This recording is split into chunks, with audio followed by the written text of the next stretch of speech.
And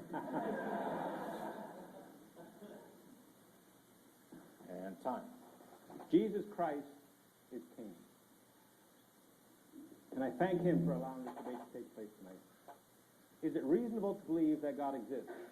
Yes. Yes, it is. I'm going to argue tonight that not only is it reasonable to believe that God exists, but that denying belief in God reduces one's worldview to absurdity. Well, why is it reasonable to believe that God exists? Quite simply, because it's true that he exists. Here's my argument.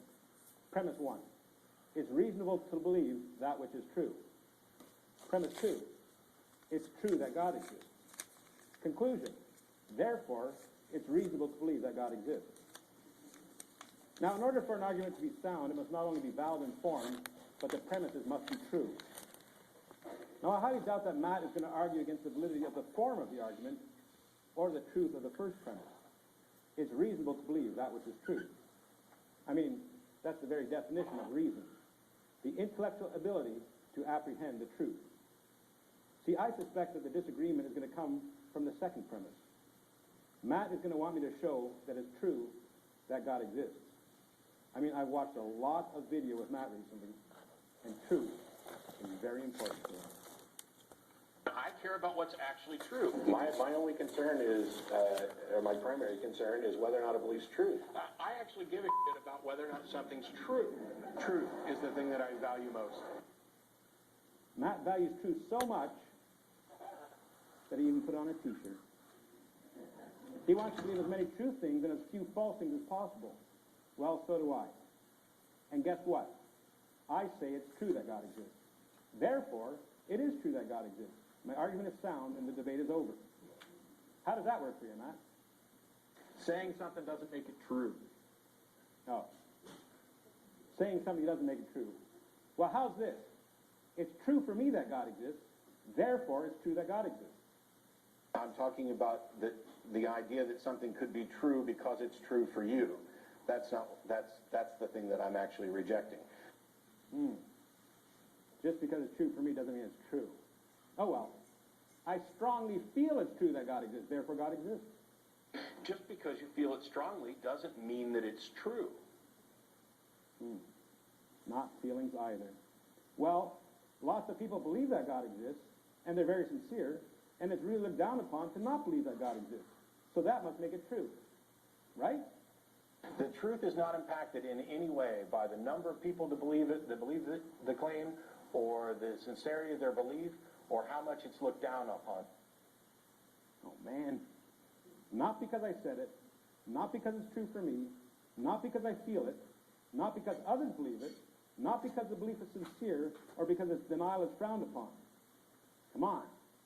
Help me out here, Matt.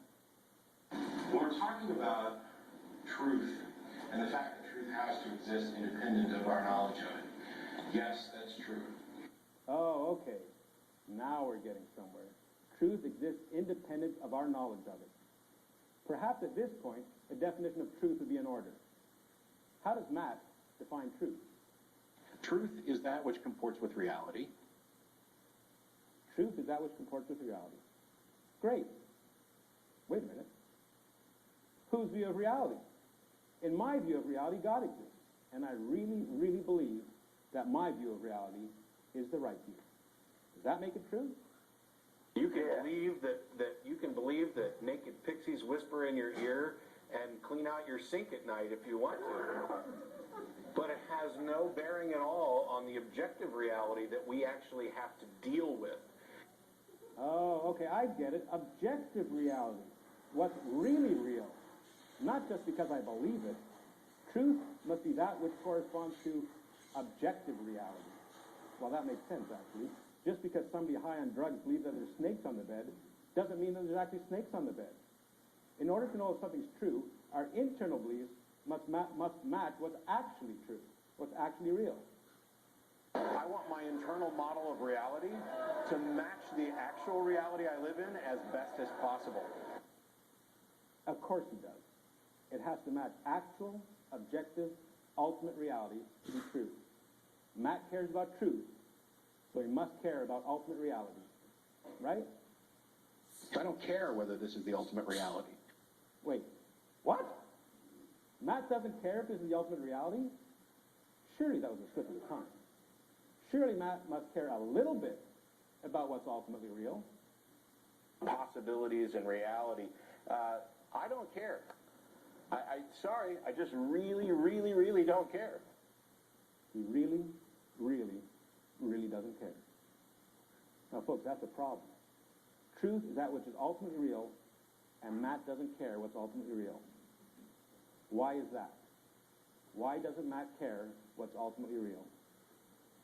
My position is that, yes, we cannot distinguish whether or not, I can't distinguish whether the reality I experience is an ultimate reality. I could be in a matrix or a brain of that, or pick any thought experiment you want. Matt doesn't care what's ultimately real because he can't know what's ultimately real. You heard it. He could be a brain in a vat. According to Matt's worldview, he can only know that which is in his own brain. See, I'd even argue that point. But surely that would be absurd. I mean, isn't that solipsism? Solipsism. A theory in philosophy that your own existence is the only thing that is real or that can be known. Well, that's nuts, right? I mean, anybody who claims to be a solipsist deserves to be mocked, right? And because I'm a solipsist, because I'm in certain... You're a solipsist? Trapped like most people. Mocked, and hung up on. Good job, Matt. I mean, that's crazy. I mean, if that were the case, not only could you not know ultimate reality, you'd have no basis for trusting the reality that you think you're experiencing. I mean, you might think that you're in a room with blue walls when you're a brain in a vat in a room with orange walls. You see, I have watched a lot of Matt's videos, and he hangs up on a lot of people.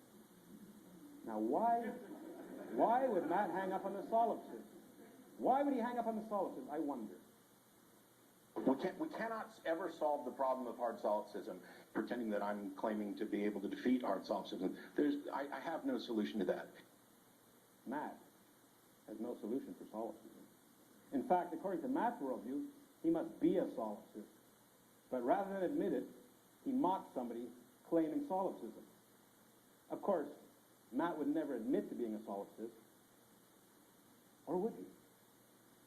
Obviously, I'm not a solipsist, you're not a solipsist, but in some possible world, Actually, I kind of am. there actually is.